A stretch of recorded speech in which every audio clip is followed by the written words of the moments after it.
musta?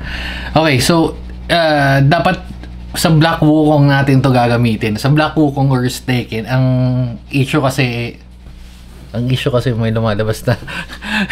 Ayan, so yun nga, marami na kasing gumawa, marami ng video ng ng Wukong. Kaya hindi na ako bumili for now. Antayin ko na lang yung sale. So technically hindi pa tayo noon, pero ang gagawin na lang natin is yung paano mag-remote session yun, kung kaya ba ng Steam Deck. Kasi yun yung mga tinatanong, kaya ba ng Steam Deck yung Wukong, kaya ba nung yung Tekken.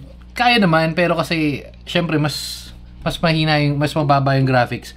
Pero kasi meron ka ng option tulad ng ganito, sabihin natin yan Tekken na yan, diba? Kung meron kang PC, pwede mo i-stream dun. Bukod sa Steam Deck, pwede rin i-connect yung phone. Set up natin yun. Yan. Ito yung, kita nyo, instead na i-play nyo, yung right sa parang gilid niyan, meron drop down. Ngayon, lalabas tong drop desktop, which is sinet up ko. Ayun, yung nakikita nyo sa likod. Pero kasi, para makita nyo, puntahan natin yun. Oh, namatay yung ilaw. Sige, okay lang.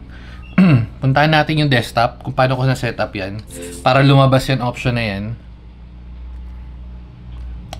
Wait lang.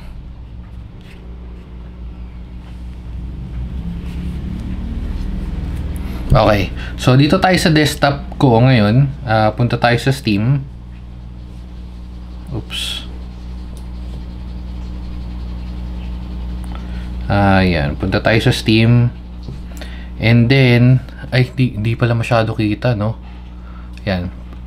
Steam. Tapos, settings. And then, settings. Meron ditong remote play. Yan. Ayan. I-enable nyo lang yan. Hindi ko matandaan, kasi medyo matagal ko na ng setup. Hindi ko matandaan kung by default naka-off yan. Pero yan, i-enable mo lang yan. Off. Tapos, set mo yung yan. Hindi lalabas na yan. Yung pair link na yan, kasi na-pair ko na yan. Well, di pa pala. Pero yan, ipapair na natin ngayon. Parang may motor dito. Yung mga sina 50 nag-aaway kasi So yan, i-set up natin. Close lang natin. Yan. Play from desktop. Lalabas stream. Tapos, click natin. Ayan, maglo-load yan, magsisync yan sa desktop natin. Ayun o.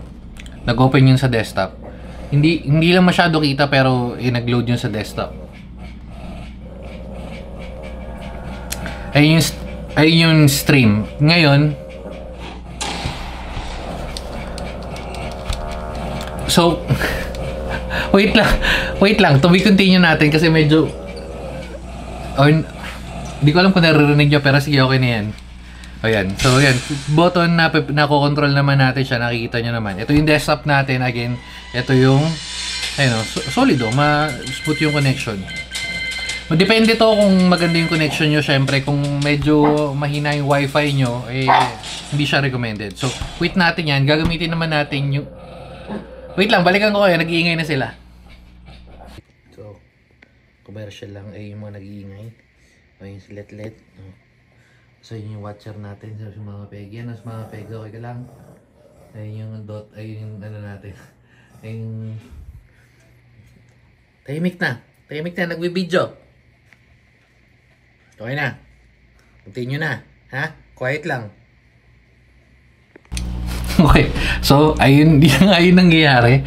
May regla kasi si Bona. Medyo alam mo yung pinagkakaguluhan ng dalawa at pero anyway, so Steam Link naman, yung Steam Link ba swabe rin ba? Oo, swabe rin kasi na-testing ko na. Pag wala akong ginagawa at gusto ko lang maglaro ng kung ano-ano yan. Yan na yan. So, yan, kiklik nyo lang, start playing. Tapos lalabas dito, i-download nyo lang, Steam Link. Available sa Android and iOS. Ayan, lalabas 3130. And then, mapapansin nyo, yan, authorized device. Type nyo lang yan. Oops. 3130. Okay. And then confirm. Oops, baba natin. Ba tayo bumaba? Okay. All goods. Ayan. So, naka-pair na. Yung numeric pin, ito yung sinet ko dito. Ayan, may numeric pin. Kahit tumang wala, pero syempre, mas maganda kung meron. At hindi ko na matandaan. Feeling ko 0000. 1, 2, 3, 4, 5, 6. Hindi, baguhin ko na. Baguhin ko, hindi ko matanda. Si 00 ko na lang. Si Chiro. Oh, wala yata ako sinet. Tinanggal ko yata. Kaya 2, 3, 4, 5, 6. Kahit ano to, hindi naman kailangan 000.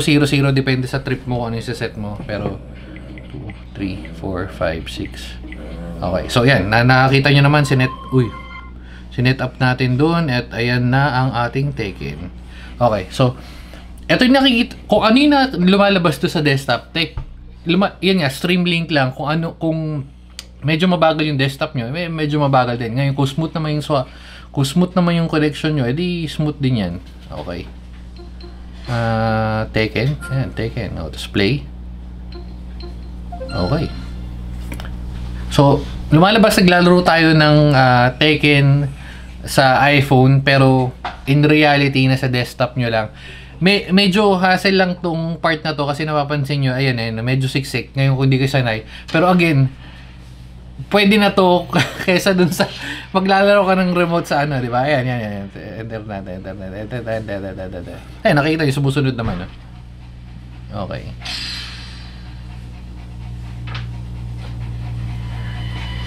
Okay. Oops, ay. Ano yung pinili ko? Offline na lang. Practice. Hindi pa ako nakakabili ng Tekken 8 kasi nga original ang plano ko, bibili na nga dapat ako ng Wukong. Kaso nga lang, pagkalabas ng Wukong, after nun ang dami ng tutorials na agad sa Wukong. Medyo tinamad na akong bumili. So sabi ko, antayin ko na lang yung sale. Wala lang. Saka na lang tayo bibili pag may sale na. Sino pa maganda? Si Eddie Wow. Nasa si Eddie Wow. Para AB lang. Oh, yan. Ito yung ewan ko naririnig nyo, pero ayun yung nandito galing, hindi dito. Yung tunog. Uy. Ayun, nakokontrol natin yung volume niyan, yan. Testing natin. Oops.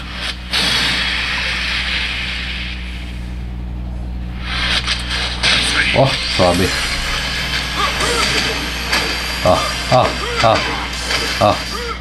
Panis. Oh, di ba? Oh. Kung may delay, walang delay. Again, sa network ko to. Magdedepende to sa PC nyo. Pangalawa sa network nyo. Kung medyo mabagal yung wifi nyo, mabagal yung PC, medyo maglalag. Pero to swabe naman yan. Yung naka 2.5 gigabit ako sa network. And then yung wifi ko, hindi naman siya magbabother right now since nakakonect ako locally. So nasa 1.5 na yata ako ngayon dahil nag-upgrade yung Globe tsaka yung PLDT. So yan. Hindi naman kailangan sobrang bilis. Feeling ko kahit nasa 1 gig na network na wifi, as long as maganda yung connection nyo, and then at the same time around 100 Mbps, okay na na internet. Ayun diba? Wala namang delay pag press natin back, forward, mabilis so yan, diba? All goods na. Tapos yun nga, kasi kaya ako na rin ginawa tong video na to kasi originally, quit lang natin. Paano nga mag-quit? Hindi mo matandaan. Oy. Stop streaming. Okay, so yun nga, going back. Kaya ako ginawa tong video na to kasi nag-search ako. Unang hinahanap ko stream link for Steam Deck. Yun lang pala yun. Hindi nyo kailangan ng Steam link, drop down lang to as long as on the same network or kailangan na-set up nyo yung remote play.